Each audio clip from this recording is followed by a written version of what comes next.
Thanks for taking the time to come in. We're at a very important meeting. There's a lot on our agenda from the CHC, a lot to talk about. Representatives from the House and the Senate. And I want to express my gratitude to the Caucus for being willing to come down. We got a whole range of issues to discuss. And, you know, I want to make sure that from the American Rescue Plan to COVID, I told the doc that if I hadn't had my shot already, I'd ask him to give me one because he's been taking care of business. But the America, in our view, and I mean this sincerely, cannot succeed if unless Hispanic families succeed.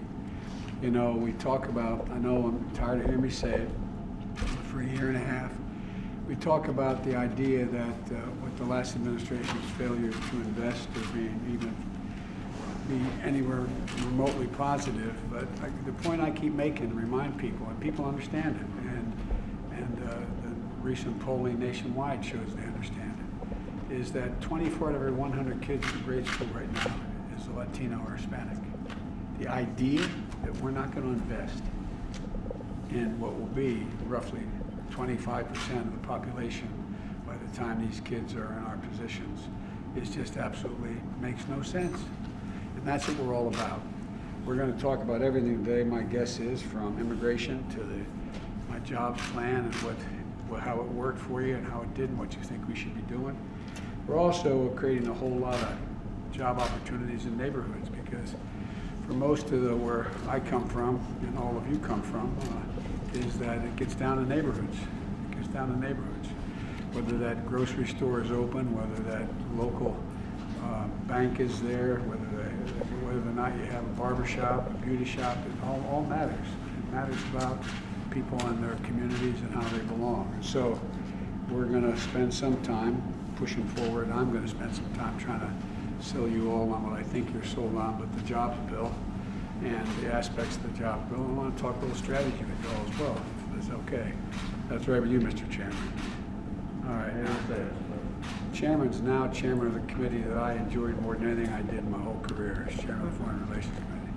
So the Vice President and I are looking forward to this meeting, and we're going to try to get a lot done. And I think it's always great when a meeting starts off and you meet with a bunch of friends.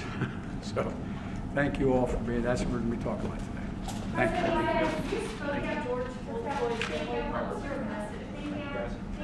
I know George. I'm just going to answer that one question because George is. I've come to know George's family, not just in passing. I've spent time with him. I spent time with his little daughter Gianna. You should see this beautiful child, and his brother, both brothers, as a matter of fact. I can only imagine the pressure and anxiety they're feeling. And so I waited till the jury was sequestered, and I called. And as I wasn't going to say anything about it, but Thelonious said today on television, and he accurately said it was a private conversation because Joe understands what it's like to go through loss.